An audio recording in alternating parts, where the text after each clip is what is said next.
C.S. ലൂയിസിൻ്റെ ഒരു നോവലുണ്ട്, the great divorce. സ്വർഗവും നരകവും തമ്മിലുള്ള ഡിവോഴ്സിനെ കുറിച്ചാണ് നോവൽ പറയുന്നത്. അതിൽ ഹെല്ലിനെ വിളിക്കുന്ന പേര് ഗ്രേറ്റ് ടൗൺ എന്നാണ്. ഇപ്പോൾ ഒരാൾ ഈ ഹെല്ലെത്തുകയാണ്. ആൾ നോക്കുമ്പോൾ വലിയൊരു സിറ്റിയാണ്, കുറേ അധികം ബിൽഡിങ്സ് ഉണ്ട്, മാൻഷൻസ് ഉണ്ട്, പക്ഷെ ഒന്നിലും ആൾ താമസമില്ല. അപ്പോൾ അയാൾ വയ്ക്കുക ആൾക്കാരൊക്കെ അവിടെ പോയി.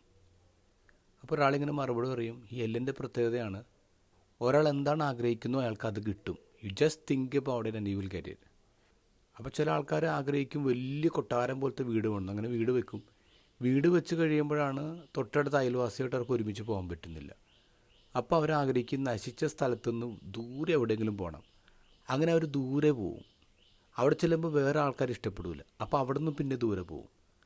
അപ്പോൾ അവിടെയുള്ള ആൾക്കാർ ഒരു വീട് കഴിഞ്ഞിട്ട് അടുത്ത വീട്ടിലേക്കുള്ള ദൂരം എന്ന് പറയുന്നത് മില്യൺസ് ഓഫ് കിലോമീറ്റേഴ്സ് അവയാണ്. അത്രയും ദൂരത്തേക്ക് ആൾക്കാരും ഇങ്ങനെ മാറി മാറി താമസിക്കാൻ. ഇപ്പോൾ ഹെല്ലെന്ന് പറയുന്നത് ദൈവത്തിൽ നിന്ന് വളരെ ദൂരത്തു നിന്ന് മാത്രമല്ല, മനുഷ്യരിൽ നിന്നും വളരെ ദൂരത്താണ്. Sin always separates. ഇത് ഗോസ്പലിൽ ഈശോയുടെ യൂണിവേഴ്സൽ പ്രെയറാണ്.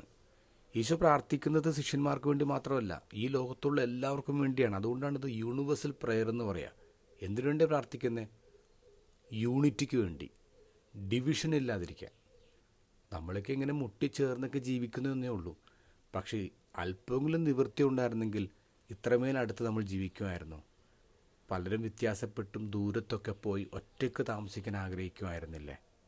ബാബേൽ ഗോപുരത്തിന് മുമ്പ് ഈ ലോകത്ത് ഒറ്റ ഭാഷയുണ്ടായിരുന്നു എന്ന് പറഞ്ഞ് കേൾക്കുമ്പോൾ ഈ ലോകം തന്നെയായിരുന്നു സ്വർഗമെന്ന് മനസ്സിലാവും. പിന്നീടാണ് നമ്മുടെ സ്വാർത്ഥത കൊണ്ട് സ്വർഗത്തെ നമ്മൾ പറിച്ച് വേറെ എവിടെ കൊണ്ട് നട്ടത്.